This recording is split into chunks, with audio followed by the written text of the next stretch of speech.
A farmer is arrested after going to the police station with two men hog-tied on the back of his quad.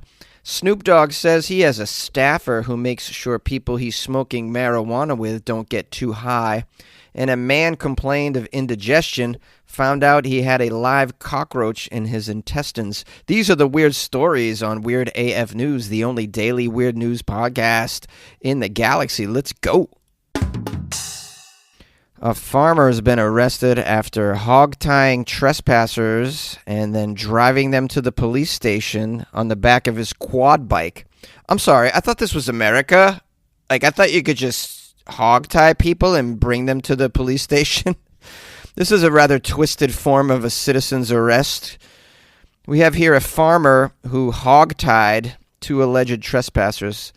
When I first read the article, I admit I thought it said a farmer brought two hogs to the police station. I was like, why did this guy bring hogs to the police station? No, he hog-tied. You know what this is? Just Google it. It's an embarrassing way to be transported if you're a person with any dignity, being hog-tied. Anyways, the farmer hog-tied alleged trespassers on his property and drove them on his quad bike to his local police station. He's been arrested for his actions. His name is... Well, they're not mentioning his name, I guess they're just keeping him anonymous. He's 52 years old. He transported two individuals on the back of his quad bike to the police station. They believe that he began the trip with 5 individuals on the back of the quad bike, but they fell off on the way to the station. I'm kidding. I'm joking. Let's get some details to find out exactly what was going on. How did they trespass? This guy is in Trondon, Lancashire. That's in the UK. He's the farmer. He took matters into his own hands when dealing with two individuals who had previously ridden an electric bike across his land. So he probably gave them a warning already, and then the men returned to his property. You play stupid games, you win stupid prizes. You don't mess around with a farmer. These are the last people you mess with. They have a lot of land, and they have heavy machinery that can dig. Do you understand? That's like a death wish. So these men returned to the property with their electric bikes. The farmer allegedly tackled them to the ground and bound their hands and feet. He then placed these two, one a teenager, the other in his 20s, on his quad bike and drove them 4 miles to the police station. Upon arrival, police found the men tied up face down on the vehicle. A photograph shows the hooded individuals lying unsecured on the front and rear of the quad bike. On some level, I like this guy. I mean, the farmer. Anyone who's dealt with police that don't give a damn can kind of empathize. I currently live in Los Angeles. The police here do not care. I've called police on two occasions where I had a crazy person on my property in the apartment complex, like in the property, like in the hallway. Like, what are they doing there? Homeless people, whatever the unhoused.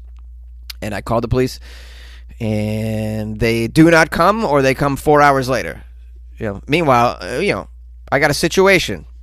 I don't feel safe entering or leaving my premises. And I'm not the only one. I mean, there's other people on the property. But when you live around in a community where the police don't give a damn, sometimes you feel as though, you know what, I got to take this into my own hands. Now, this guy does it incorrectly. What you should have done is just tied them up, left them on the property, and waited for the police to come for as long as that might have been. Okay, so what happened is the farmer gets to the police station, and he's detained by officers on suspicion of false imprisonment and assault. A spokesperson for the police say, yes, we had quite a day. We were called to a remote property in Trowden at 11:26 a.m. by a man who said he had detained 2 males. While police were making their way to the property, we received a second call from the man to say he was now at the police station with the 2 males that he had detained himself. All right, well, are you going to say what time that was? I mean, how many hours after he initially called? I'm not saying it's right. I'm just saying, if your police department is unresponsive, these things are going to happen. One of the detained individuals told the media, the farmer came up behind us and jumped off his quad bike and tackled us to the ground. We couldn't move. I was on the back of the quad bike and my friend at the front. Yeah. And how many times has the farmer told you to stay off his damn property with your bikes? You know what I mean? This isn't like taking a stroll through the property. You're on electric bikes. Maybe you're tearing up the ground on your bike. Who knows what these people are doing? 2 kids in hoodies on electric bikes. Yeah, I don't want them on my property either. And after telling them numerous times, you're going to get tackled to the ground. That's just how it's going to be. And the police, for their part, should punish this farmer, obviously. But also have a conversation with him and work it out. Figure out a way to better handle situations. Because you arrest the dude, you give the farmer a fine, you process him for kidnapping. You know what's going to happen next time he finds teenagers trespassing on his property? Yep. He's just going to take him to a field and shoot him in the head and not deal with the police. So you got to work this out. And just lastly, I'd like to know what a quad bike is. You know, if it's got 4 wheels, that's just a quad, I think. It's not a quad bike. A bike is like 2 wheels, I think. Anybody want to weigh in on that contentious hot take?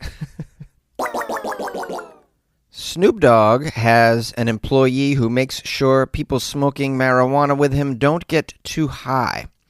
Snoop Dogg's entourage includes a staffer whose sole task is making sure that people he is smoking marijuana with don't get too high and telling them, quote, that's enough when they've reached their limit. I love that's his gig.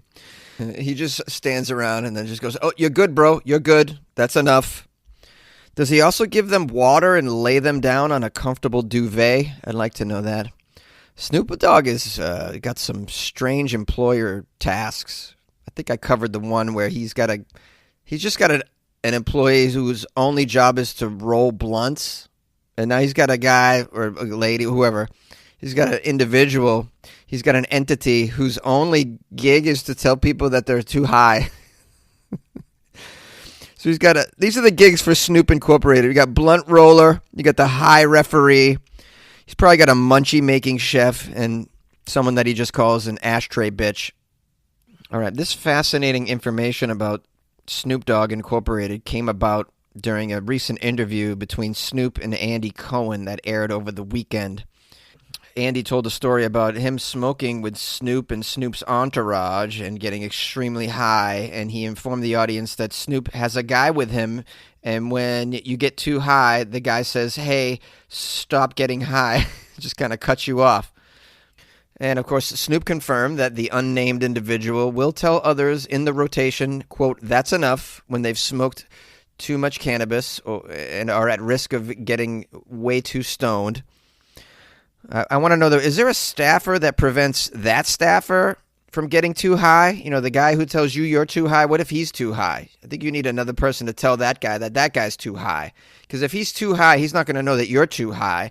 And then you're going to get way too high. And then you're just both going to pass out on a very comfortable duvet.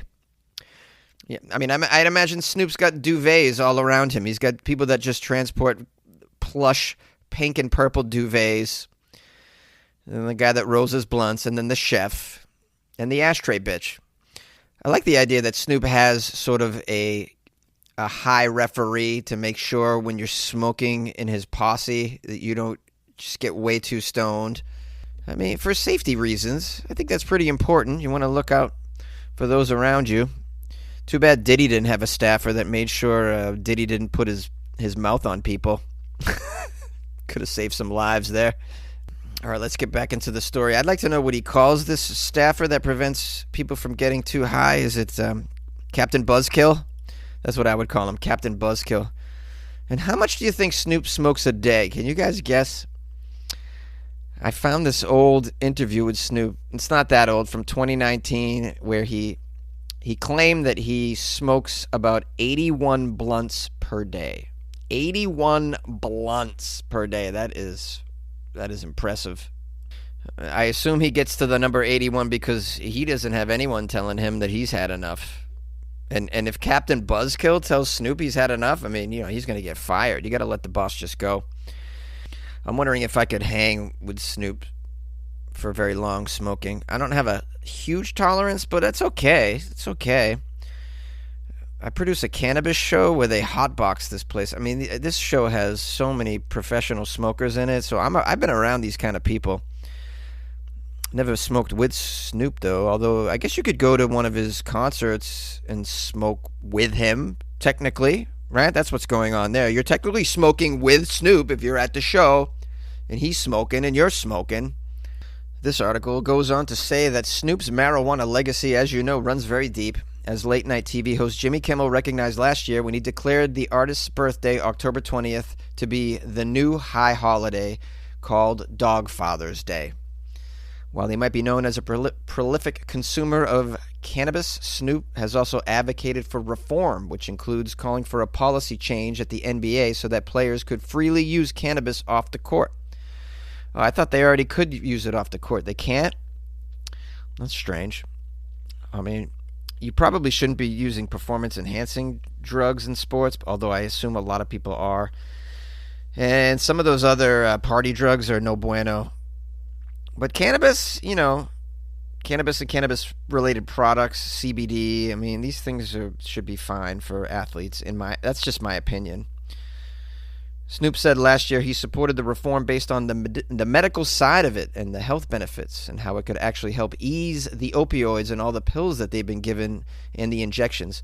Yeah, that's a great point because these athletes, when they get hurt, I just assume they're giving them strong opioid pills to deal with the pain, and injections. And so this is an alternative to that, and it's certainly, has fewer side effects than those prescription opioids. Yeah, you can tell, although he is an advocate for marijuana, he's just not like a blind advocate. Like let's just all smoke and let's get crazy. He's citing this is a good alternative to opioids. Yes, that is true. Although he smokes a ton, and when you're around him, you're obviously going to get high. He has a referee there, like a smoking lifeguard. Hey, Snoop, who's that guy? Oh, don't sweat it, homie. He's going to make sure my endo smoke don't kill you. How's that for a Snoop impression? It's pretty bad, right? It's pretty bad. I try sometimes. I like to have fun with it. It's the capital S-O-yes, so fresh, double O-P, D-O-double-G-Y-D-O-double-G, you see? Showing much flex when it's time to wreck a mic, pimping hoes and clocking a grip like my name was Dolomite. A man complained of indigestion and found a live cockroach in his intestines. This story's not for the faint of heart. I can understand if you want to skip it because it's going to unlock a new fear for your life. The world is a dangerous place, guys. Doctors at a hospital in India were astounded to discover a live 3-centimeter cockroach inside the small intestine of a patient that was complaining of some stomach pain and indigestion. A 23-year-old young man recently visited a hospital in Vasal Kunj and complained about some stomach symptoms he had been having for about 3 days. He reported gastrointestinal pains and trouble digesting food, which resulted in some frequent bloating. The man had eaten street food at a night market a few days before and felt that was the source of his health problems. That's the first clue. Oh, man, I love street food at night markets. Maybe I should stop reading this article right now. I don't want to keep going, man. I love night market foods. Have you guys anyone here been to Taipei? It's like it has these amazing night markets. I documented it on my Instagram when I was over there. I've been there twice. Fabulous, fabulous. Well, I'm not going to not eat street food when I'm traveling. Although maybe the street food in India is sus. That's what the kids are saying, sus. That means like suspect, suspicious. Just letting you guys know I'm hip. Doctors decided the best course of action for this guy was to conduct an upper gastrointestinal endoscopy. I got one of those. Because I had major issues. This was before I realized it was just acid reflux. It was just heartburn. In my defense, I thought, I didn't know heartburn was that. We need to rename it. It shouldn't be called heartburn. I just assumed that's something related to your heart. Anyways, the acid reflux. So I got the endoscopy. I did. And accidentally, this is how stupid hospitals and doctors are. They accidentally gave me the photos of them. of my endoscopy instead of to the doctor. They gave them to me. I left with them in an envelope, and I got home and I started looking at the photos of my stomach, and I was freaking out because I didn't know, because it didn't look right to me. There was all these like weird colors and things in there, and next thing you know, I'm paranoid. I start, because I don't know what's wrong with me. I start Googling like, what's a healthy interior stomach look like, and then comparing it to the photos that I had in my possession.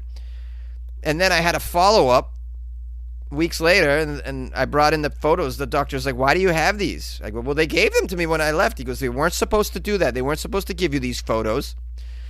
Yeah, awesome time. Anyways, this guy got an endoscopy. Let me tell you something. The best part of the endoscopy is the knockout drugs they give you. Yeah, they give you knockout drugs. And here's something fascinating.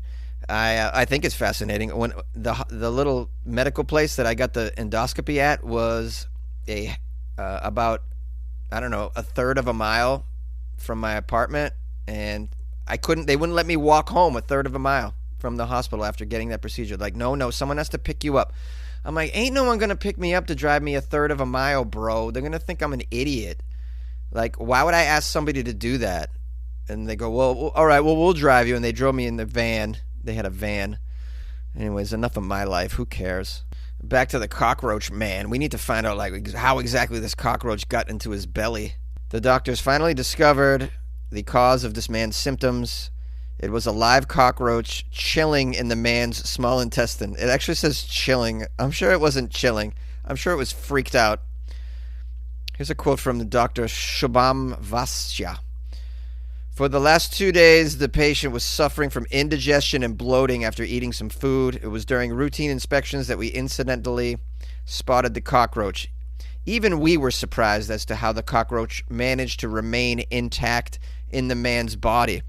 What are you talking about? The cockroach can survive a nuclear war. Of course it's going to be able to survive stomach acids and no oxygen for a little while. I mean, these things are undefeated. Cockroaches are undefeated. I think weren't they around while the dinosaurs were here? That means they survived that giant meteor too. So like they can handle somebody's intestinal tract for sure. Now it says after discovering the live bug inside the patient's body, the team of doctors decided to remove it well, I'm glad they decided to remove it. What was the other choice? Yeah, we decided to not remove it. We're going to just leave it in there. We've decided to remove it. Oh, great. Let's all high five. They used an endoscope with 2 channels, one for air and water infusion and the other for air suction. They just sucked the cockroach out of there. They give you details about how it happened. The guy says, we activated the suction button on the scope. Thank you. We effectively sucked the cockroach into the suction channel leading to its removal from the body. Thank you for the play-by-play. They added that failing to remove the insect as fast as possible could have resulted in some serious complications, so that's good. As for how, this is what I want to know, as for how the 3-centimeter cockroach wound up in this man's intestines, the Indian doctor speculated that it could have crawled down his throat while he slept. No, not while he slept. Oh, man, I was already afraid of those 6 spiders that crawl down your mouth every year, as they say. No, I actually looked that up, and that is a myth. I don't want to know that I got to worry about cockroaches crawling down I just can't. I can't. Cockroaches are so nasty. What are we gonna do, guys? What are we gonna do? Just sleep with duct tape over our mouth? Is that what's happening? Like, what kind of precautions do we have to? Do I got to sleep with a Friday the 13th Jason hockey mask at night? Now, you're going to be surprised to hear this case is not unique. Last month, there was a Chinese man who accidentally swallowed a cockroach and complained of bad breath for 3 days. How did he get the cockroach inside him? And did they get it out? What the heck is going on? Every time I get some acid reflux or indigestion now, I'm going to think about this. I shouldn't have even done this story. I just want to say I'm sorry, guys. I'm so sorry. Hey, friends and loyal listeners of the Weird AF News podcast. Thanks for spending some time with your buddy Jonesy. I appreciate all of you for tuning in. Tuning in, is that what we're calling it? That's like an old school term, I think, back when radios existed. Radios still exist. I listen to the radio a bit because I drive a 2010 Honda Civic. Anyone else listening to radio? Anybody? 94.7 The Wave. Anybody hearing these? I'm forced to listen to these old commercials. So. 1877 cars for kids. KARS cars for kids. Kill me. I do have a 5-disc CD changer, though. So that's pretty cool. I only have 2 discs, so if anyone has 3 discs and wants to go for a joyride with me, if you want to hop on board with, I don't know, Bob Marley Legend, that's a good one. Journey's Greatest Hits, come meet me at my Honda. We'll go for a little cruise. Listen to some discs. I'll put that shit on shuffle. We'll see what happens. I'm crazy like that. Anyways, I don't have any announcements, really. I'm just going to say I guess I should say I'm still in Vegas, Las Vegas. If you're in Las Vegas and you want to see me, go to my Instagram, @FunnyJones. Click on a link. I'm at the casino at, where am I at? The Strat. I'm with Greg Wilson, the comedian Greg Wilson, who's running his hour special right now, and it's well worth the ticket. So click on that link, come to a show, introduce yourself, and let's hang out. Sound good? If you want to support the show, it's weirdafnews.com. Weirdafnews.com. You can join the Patreon. You can buy Jonesy a coffee. I'm in Las Vegas, though, so if you buy me a coffee, you know what I'm going to do with it. I'm going to put it on Atlanta giving 2.5 at home against the Cowboys. Mama didn't raise no fool. Put it in the bank.